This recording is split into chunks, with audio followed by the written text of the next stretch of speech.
Hi, it's so nice that you're here to quickly get brainted with me. I'm your host, Laura, and welcome to my Mindful Storytelling podcast. Hi, and welcome to another Quickly Get Brainted episode with me.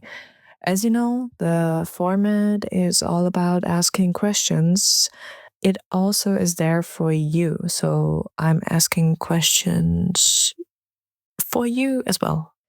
So, yes, today I'm talking about FOMO versus JOMO. We all know FOMO. FOMO is the fear of missing out. But lately, the internet is buzzing about JOMO, the joy of missing out. Maybe I saw a series called Wednesday, and maybe there is a meme now about her because she loves to embrace the solitude. In this regard, why does this matter to you? For me, honestly, I live both lives. For years, social media had me glued to the idea that I might miss out something important. Didn't matter if it was an influencer or friends. But after a whole decade, 10 years, I finally decided to detox and to go with the trend just to see what happens because I did not believe that big things would change in my life because I really did everything to clean up my algorithm. I'm going to do another episode about that as well sometime. And you know what? It felt amazing. I'm more motivated, and strangely enough, I feel like I'm more of myself. That's why I wanted to bring this topic here today, because I think it's really important that I share my story. So, another question I thought of is FOMO caused by overstimulation. I'm an overthinker, so it might be tied to this. Think about it. Our phones, apps, notifications, this constant scrolling, it just doesn't feel very natural to our brains. It's always like you have to be on call. Neuroscience shows that overstimulation keeps the reward system firing, but never fully satisfied, as we all know. I mean, it is a reason why that's a trend. So that's why FOMO creeps in, and you always feel like there's something more you might be missing, and how to stop that better than starting with just pausing social media. Some people say FOMO comes from not knowing if we are introverts or extroverts. I love that topic. I think it's really important. What do you think? What do I think? I have asked myself, am I missing out because I'm actually introverted? And that question just got answered 2 years ago when I finally took the tests a little bit more seriously and tested that I'm more of an introverted person and I was just playing the part of an extroverted person. Well, but at the end, I did not know if I was just exhausted from all the noise, or sometimes it didn't even feel about personality. It felt more about energy. And whether introverted or extroverted, I think we all need recovery space.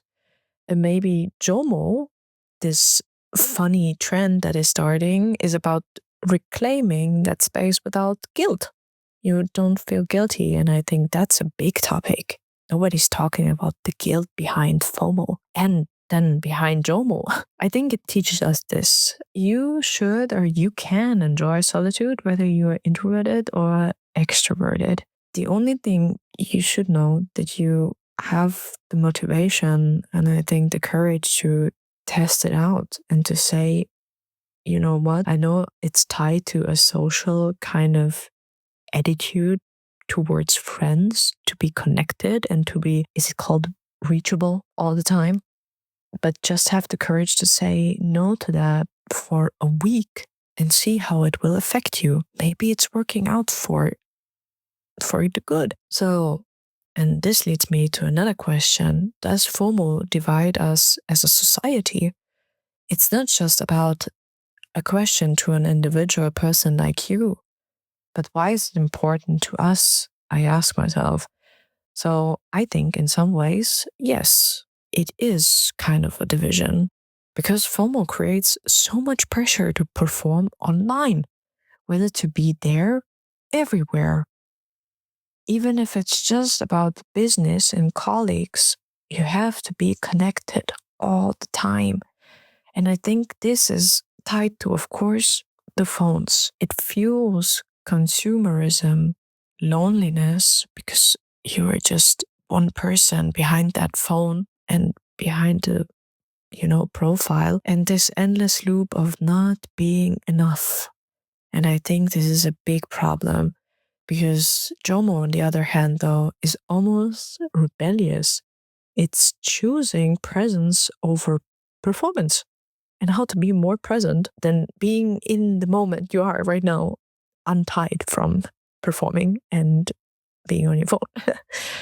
The more people, I think, lean into this topic, the more it can actually connect us again. And I know I'm talking about not being so much on social media, and now I'm referring to a TikTok I saw. Somebody made a video with AI where there are just a bunch of kids and teenagers from the 80s and 70s, and they're all talking to the camera and saying, "We're so sorry that you have so many problems because of your phone in the future.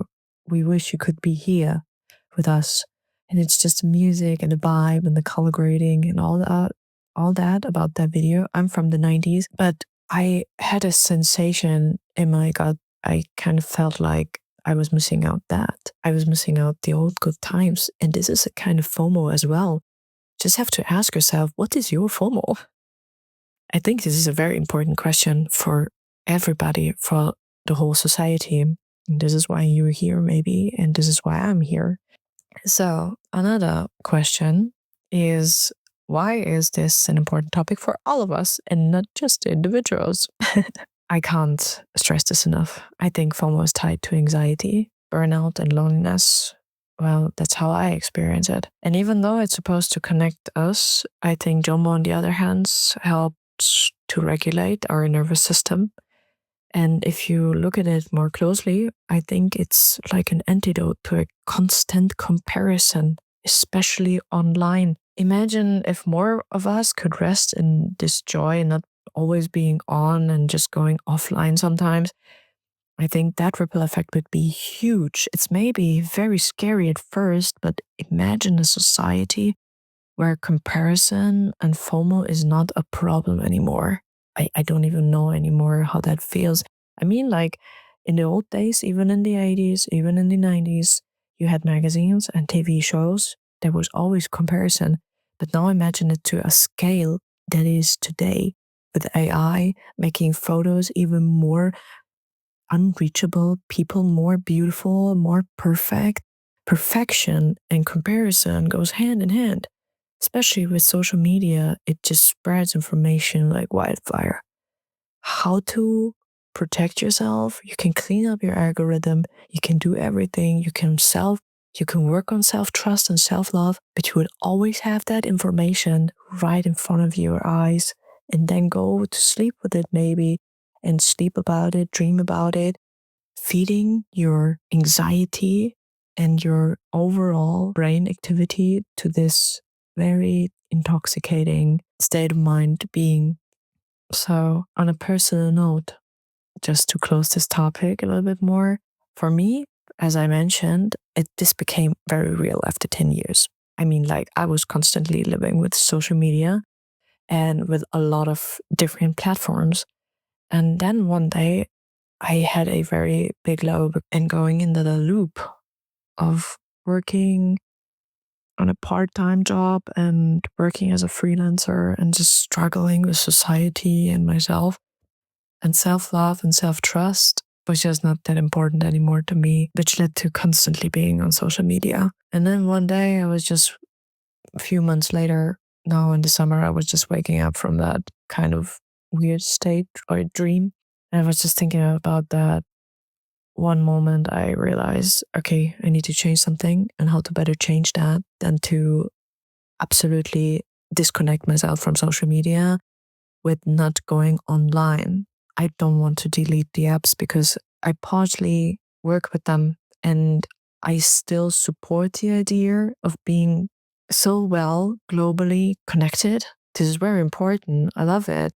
And the people I follow on TikTok, there are so many historians, neuroscientists, scientists, very well-educated influencers.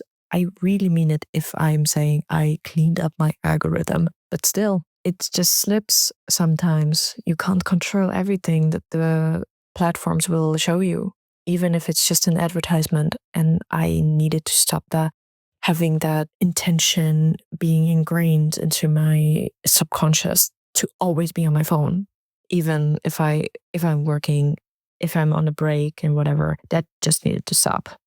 And it was the easiest way to, to try and improve my all day life. And it worked because I don't know how you want to call it a detox, call it an experiment, but the effects were amazing. As I said, I was more motivated, I was more calm, and there was just more space to breathe and more space to think. And here's the biggest twist. I downloaded a few mobile games, like Mahjong and Solitaire and some memory card games I played as a child just to jog my brain. And sometimes I'm wondering, am I just replacing FOMO with another distraction? Because I'm still on my phone, and the difference is games jog my brain maybe, but social media, of course, jog my insecurity more. But is it really like that? Is this really the end? So I'm still tied to my phone. Maybe it's a step forward. I still have to see how it goes. It's just only be a few weeks, but I still need to ask myself at the end, am I present or am I just keeping myself busy again? So that's the real check-in. Is it really a phone that you want to experiment on and to get away from your phone? I know so many people are trending about this, but this is hard. I don't know how you feel, but I don't think I can live with my phone right now. If I can, I don't think it's the answer to go to a lonely cabin and to, disconnect yourself from everything. For some people it works, but I literally work like this. I literally work with all these things and make my money with it. So it's kind of impossible. And I don't think that it's bad. I think we can live with it hand in hand. Just have to find out, talk about it, connect about it, share our stories. And this is why BRAINTED is here. And I hope you too. So maybe the real question for all of us, I don't think JOMO is about deleting apps or, as I said, moving away or replacing social media with games as I did. I think it's about choosing what genuinely nurtures you. And that's just a simple question with a simple answer. So, joy is not that passive. It should be more intentional. And here's my question for you. When was the last time you enjoyed missing out and felt truly free? I think you need a moment to answer that, because I honestly can't. I think the last time was when I was on a very, very complicated and very exhausting hike in the mountains. And we were up top at just a rough 2,000 meters. And I felt truly free from missing out everything else. But I was doing something I was dreaming about for years. So I kind of wasn't missing out because I did the thing I wanted to love. But when was it when you were like a little bit bored in your all day life and you enjoyed missing out? Maybe something. I think then you're truly free. Do you agree? Maybe you don't. As usual, I'm so glad that you stayed until here, and I hope to hear from you on social media. What a surprise. But maybe Spotify isn't that much social media quite yet. So you can comment on this episode as well. And I'd love to hear from you. Write me your stories and have a wonderful day. Bye.